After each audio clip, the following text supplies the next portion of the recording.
Bad situations to come around in order to identify who I was and to feel my strength to be able to go out there and do something. And so when someone asked me, well, if you could just be on the front side of something like that and just have it be whatever you would want it to be, what would it be? And I couldn't answer the question. I thought, I've got some different kind of work to do. The only way you can get a clear picture of where you're going and to understand what it is that you want out of life, you must silence the restless thoughts that are going through your mind. And you have to ask yourself, what do I want, how do I feel, and where do I want to go? In the 1960s, President Kennedy suggested that NASA was going to put a man on the moon by the end of the decade. And NASA took the plan and they said, okay, what's success look like? Success looks like not man on the moon, but astronauts safely back on Earth. So they said, let's plan from there. So there's a group of scientists who looked forward to success and said, let's work backwards and put the plan in place. Now, the problem most of us have is we don't have a clear vision of what success is. I started thinking about the creative process of living your life as it relates to creating music, because I enjoy creating music, and I always have. And it comes back, and I saw the parallel so clearly between how the process is the same. When I sit down to write a piece of music, it's generally born out of some inspiration. You know, I don't work under the rules that you have to write this type of piece of music, it's got to be 30 seconds and it's got to be this beats per minute. You know, I have full, because I do it for fun, you know, I have full creative control, so I work from inspiration, just as we should work from inspiration in our lives. That is what should guide us. That is what it should help us to create our vision, a feeling of inspiration, not someone else's sense of passion or their likes or interests, but our own. I have a philosophy of life, and that is this. Achieving any type of goal in your life is 99% intention, 1% methodology. Is being crystal clear about what you want and the how, the methodology, will show up later. When people talk of clarity, it often gets described as just writing down your goals. The most important element is often left out. That's finding your motivation. If you want to get to your goals quickly, you've got to have clarity on why you want it. What does it mean to you? Why do you need it in your life? And the stronger and more important the why, the more power you will have to pursue that goal.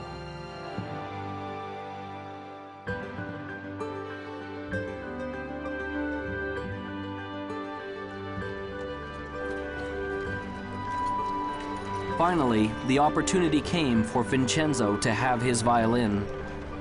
The moment he saw it, he knew that he had to have it. A loving mother felt the same way.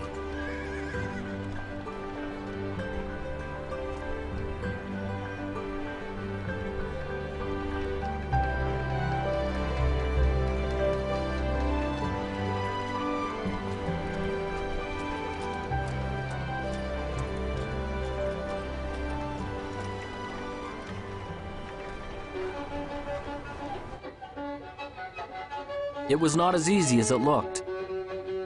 But Vincenzo had made a decision and a commitment that he would learn to master this instrument no matter what.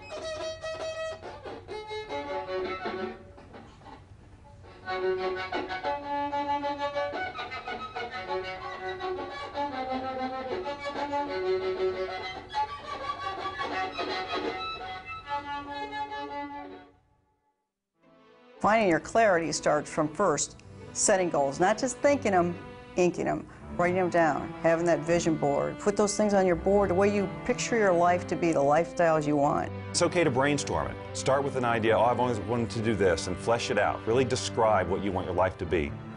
You may find that it evolves even as you write, and that's okay. Take the time to decide what you truly want, because it isn't until you do that that you're going to be able to stabilize any sort of vibration around it from a law of attraction point of view to attract that into reality. When you're in the achievement process, what is your greatest moment? Some people think that it's when you're at the finish line, or at the top of the mountain peak, or when your bank account has finally reached that bulging, overflowing amount. If those are your goals, then those moments when you get there may be exciting, there's no doubt about that. But that isn't your greatest moment. Your greatest moment can be measured by three things that make it great. What moment will have the longest effect on your future life? What moment will carry the greatest future consequences? And which moment will have the farthest reaching impact on you and those around you. Your greatest moment, therefore, becomes the moment that you decide.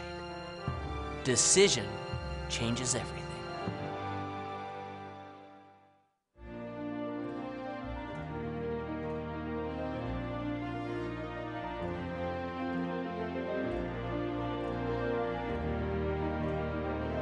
As Vincenzo grew from a boy to a man, he never lost sight of the dream.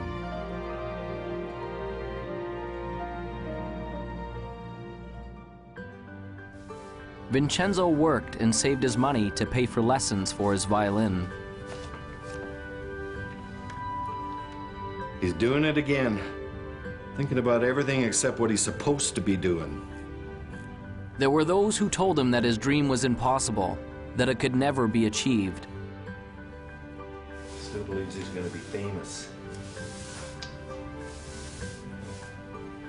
Ladies and gentlemen, the famous, one and only, time-wasting, daydreaming, broom pusher.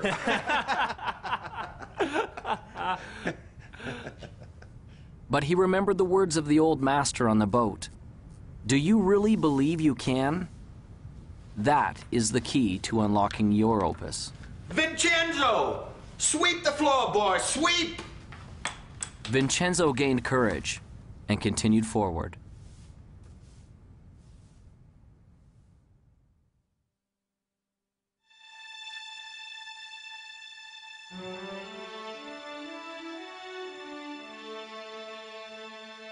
How do I get started? You just get started. Most people wait. They're waiting for their time. Wait till I know more. Wait till I do more. Wait till I learn more. Wait till my time is right. Your time is now. So just get started. You can't sit on the couch and eat potato chips and expect things to happen. You visualize and you materialize, yes, but you must act. A mediocre plan today is far better than a perfect plan tomorrow, because tomorrow never comes. We all know that New Year's resolutions last 30 days or 3 weeks or 3 days or for some people 3 hours. And that's a result of this great commitment. And what I want people to do is to step back and, interestingly enough, to essentially dial it down. Focus on what you can do, not what you could do. If you can't get the big picture, start with the small stuff. A decision isn't something you take lightly. It isn't a wish or simply saying, I'd like to. There will be no power in it until you say with clarity, I will do it, and attach that commitment to some action. What will you do to get things started? I'm a big believer in planning, partly because my first career was in the television industry. And if you don't plan a program, you're asking for a disaster.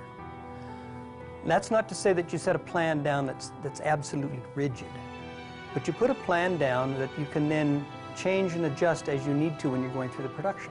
Same thing with the writing of the music. I start with an end in mind in terms of how I want to feel, but I don't have every note already written in my head. That's what makes this process so fun and creative, because the minute you feel like you have to go here because that's where you said you were going to go in the first place, the song has to sound like this because that was my original vision, you cut off all sorts of possibility.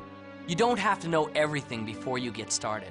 Top achievers never have all the answers, and they also don't wait for all the answers to come until they get started. They just get started. They don't let questions paralyze them. They understand how to face the unknown and have the courage to do new things without all the answers. They know that the answers will come, and they adjust their course with each step forward that they take. Most of the answers come in the action, not in the calculating. You've got to learn that too. When you're up against the unknown, remember this phrase. Top achievers are not perfectionists. They're improvisers. Get started. It's hard to start. It's scary. And I know I've seen in my own life that some people they're just waiting for everything to be perfect. There is no perfect time. You'd never have a perfect plan. But you need to move forward. If you're convinced and you're passionate, it will develop. Have some faith. It can happen. It will happen. You got to stay positive. but you got to keep moving forward. And you got to keep moving forward knowing you don't have all the answers. I wanted to be a fighter pilot my entire life, but back in 1986, there was an experience which pretty much dashed my hopes up against the rocks. Back in 1986, the movie Top Gun came out, and you'd think that that would be a source of motivation for me, but really what it was everybody else at that point now wanted to do the same thing that I wanted to do. Everyone wanted to become a fighter pilot because they all wanted to be just like Maverick. And what I knew back then was I was a pretty average guy. I knew that the people who were ahead of me were smarter, faster, they were stronger, and I thought, man, I'm not going to be able to do this anymore because all these people now want to do what I want to do. You know, we're being honest here, so I'll just tell you, I mean, I failed kindergarten. And I don't know if you know what it takes to pass kindergarten, but you basically need to be able to stack blocks and not eat glue, okay? I mean, that's pretty much about it. So I failed kindergarten. I know that I'm a pretty average guy, okay? And I look at all these people who are ahead of me and I'm thinking, man, there's no way I'm going to be able to make it. But, you know, I followed through with my dreams and I pressed on. And what I realized through that experience was that I may have been in the 5th percentile on the bottom, but the 95% of the people who were above me never took any action. Often people have a great idea and they get excited about it and they go, wow, I'm going to go do this. But you know something?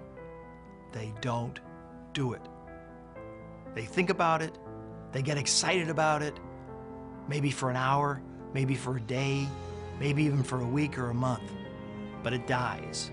They don't take action. They're really not committed. They're really not passionate for it. It's like a passing idea.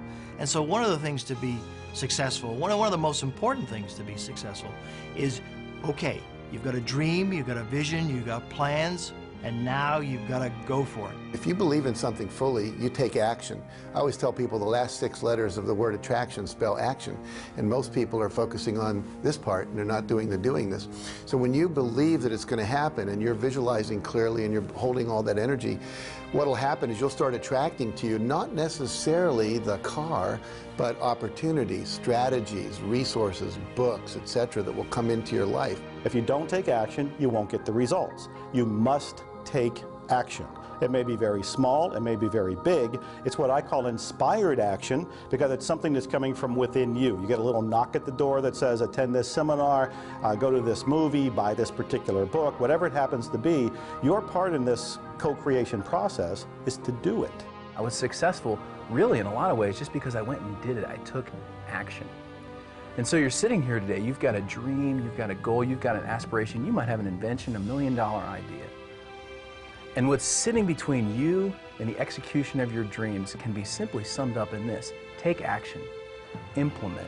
You grab the bull by the horns, you put the throttles up in afterburner, you live your life at the edge of the envelope, and you will be successful.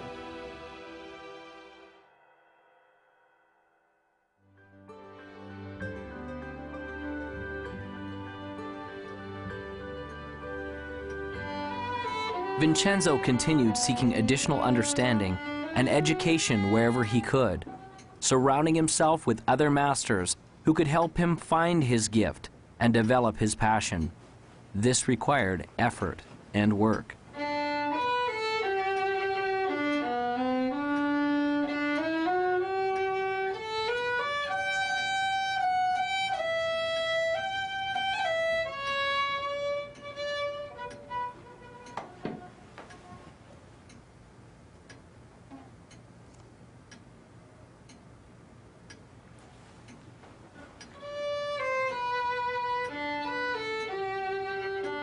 As he practiced and persevered, his skills became more fine-tuned, and the instrument began to sing.